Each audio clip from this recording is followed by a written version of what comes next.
First of all, let me introduce myself. As you have been told, my name is Henry Chakava.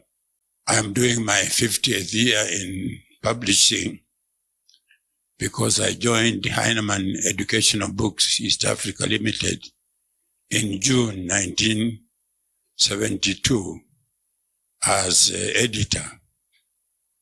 I worked for them for 2 years before I was promoted to publishing manager in 1974. And in 1976, I took over as managing director. I continued as managing director until the year 2000.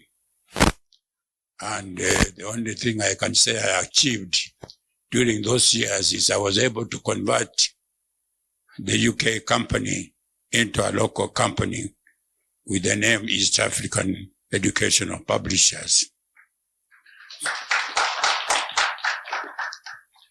From the year 2000, I've been serving that company as chairman, first as executive chairman up to the year 2008, and after that as chairman. Now, my indulgence in African languages publishing was there from the beginning, because when I joined Heinemann, there was already a program of publishing African writers' titles into Kiswahili translations. I found on my desk in galley form 3 books: Mtawa Mweusi by Ngugi wa Thiong'o, Usilie Mpenzi Wangu, also by Ngugi wa Thiong'o, and Kibudi cha Mauti by Peter Palangi of Tanzania. These are the first books that I published in translation, and I continued publishing more translations in Kiswahili. Some of the translations you may be aware of include books like Mchimba Madini, Mind Boy, The Beautiful Ones Are Not Yet Born, Wema Hawajazaliwa, Mshale wa Mungu, Out of God, Houseboy, Boy, and so on. So that program was, in terms of what we were doing for Kiswahili, it was successful, although sales were always difficult. But what I pride myself most with is what I call playing my role in mainstreaming Kiswahili. Because during that time, Kiswahili was not as it is now. It was listed as a subject in the curriculum, and it was not even being taught. So I sat down with some authors, and we constructed a curriculum for it. And we published a course called Masomo ya Msingi. I think some of you may be familiar with that course. It was Masomo ya Msingi. It was written out of our own imagination. And by good luck, if I may say so, in 1982, Moi decreed that Kiswahili should be taught as a compulsory subject in schools. And that course was able to be very, very successful because it was in 7 books, complete with teachers' guides. And we were able to sell thousands of hundreds of copies as a result of that. And that is how Kiswahili became mainstream. So I take pride in having played that role.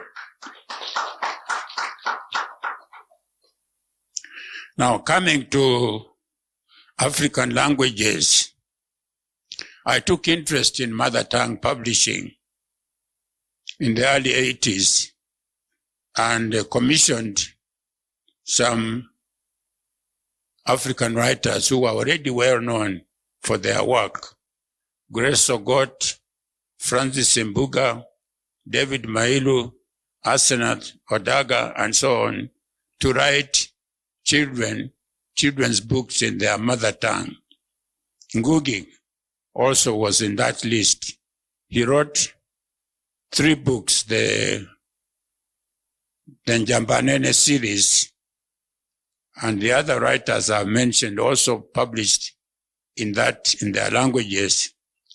The books were marginally successful, and I would have continued with other languages if they had proved to be commercially viable. But unfortunately, they were not. But when I translated them into English, they became successful. So that is one of the problems which I'll deal with when we come to mother tongue publishing. The other books which I have published in African languages are displayed there on the table, and you can look at them. They include recent publications of course books, textbooks for use in primary schools in 7 African languages: Kikuyu, Doluo, Akamba, Kegusi, Giriama, Maragoli, and Bukusu. We have done those books in 7 languages, and we are talking to KICD with a view to getting them used in schools. We have told KICD that we cannot continue publishing books which don't get used. And if they don't buy them, we might be in problems publishing more, but we are committed to continuing publishing in other languages as a publishing house. Now I want to move to my work in publishing Ngugi. I have published everything that Ngugi has written in the Gikuyu language. I have already referred to the Njambanene children's books. They are in 3 volumes, 1 to 3. There is the novel Kaitani Mudarabaini, translated as Devil on the Cross. There is Matigari Manjirungi, translated as Matigari. There's Murogi wa Kagogo, which is in 3 volumes, Wizard of the Crow. There is Kenda Moyuri, which is the Perfect 9. There is Nyoni, Nyonya, Nyona, and Mutiri, which is in 4 volumes. All those are published by my publishing house, and we are very proud to be associated with Ngugi. In fact, I spoke to him last night, and he said that I should give you his greetings. And he said that you are doing something which is very, very important, and you should be proud of yourselves for what you are doing.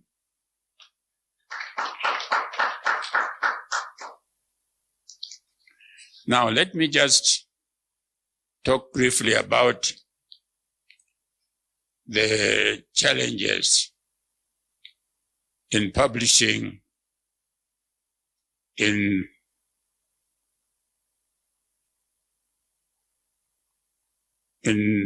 local languages. I believe there is a policy in place in this country where local languages are allowed to be used as the medium of instruction, at least for the first 3 years of primary education.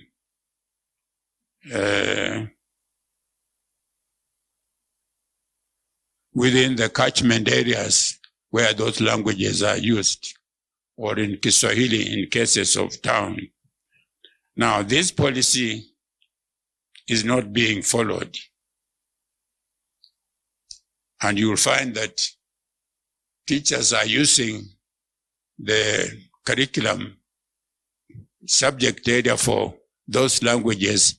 They are using it to teach other languages or other subjects like mathematics or English. This is unfortunate, and I'm hoping that this situation will be corrected, because I know that KICD and NEC and Kenya National Exams Council are working on it. Other countries like Uganda, Rwanda, Zambia, who have straightforward policies in this matter, are able to produce books in the local languages and use them as course books. It is Kenya here we are lagging behind. So policy implementation is very important. In fact, had Moi not decreed that Kiswahili be used in 1992, we would still be having a problem with Kiswahili now. The other problem which I experience as an editor is the issue of orthography in mother tongues. The orthography is not well developed, to the extent that sometimes you find that the same word is written differently in the same text, and what is written is not the same as what is read. This is a problem which requires attention, where we need to have orthographic committees working to straighten orthographies so that everything is uniform. The other problem, or what I see as a challenge, is the poor sales of locally published or books published in local languages. The sales are poor, and the sales are poor because the policy is not there. If the policy is there, as was the case with the Kiswahili, I think we would have no problem, at least as publishers, we would have no problem issuing more and more books in local languages. I would like just to take this opportunity to emphasize the importance of local languages. Research by UNESCO and international organizations, also international writers, have said that if you learn in your local language, you have the capacity to grasp more concepts in that language and in other languages than if you are taught in a foreign language. So it's so important that we should use our local languages in teaching when we start our educational system. I'll quote Ngugi here, who says, if you know your own language and you can use it, and then you learn other languages, whether it's French, English, German, Russian, that is empowerment. But if you don't know your own language and you learn other languages like English, French, Russian, German, that is enslavement. That is enslavement. So that shows you just how important the local languages are. And now I'll come to something which happened about 3 months ago. I don't think many people know about this, but this is a great honor for me and for this country and even for Africa. I'll tell you what the vision of the Global Book Alliance is. The vision is a world in which all children are achieving literacy and have access to quality books in a language that they understand. That language is their local language, and with which they can learn to read to learn, and develop a love for reading. The mission is to transform the lives of children in developing countries by working with partners to identify, promote, and support innovations, best practice, and policies that will change the way books are created, procured, provided, and used. The steering committee of the GBA consists of international and multilateral organizations and NGOs such as USAID, DFID, the Global Partners in Education, World Bank, UNICEF, UNESCO, World Vision, Code, Canadian Code, NORAD, Save the Children, ADARE, All Children Reading, a grand challenge for development. As you can see, these are very powerful organizations behind the GBA. They have compiled what they call a global digital library, which consists of over 6,000 titles in indigenous languages. And this is available for downloading free of charge, even for commercial use. So commercial publishers may find an opportunity to go to the Global Digital Library and download books that they may wish to use. So that is about the Global Book Alliance. Let me conclude by commenting briefly on what I have heard while I've been sitting there, because it emphasizes the importance of this seminar. Translation is a very, very important thing. We may not be aware of it because some of the books we read, sometimes we are not aware of the original language in which they were written. We have been able to access them through translation.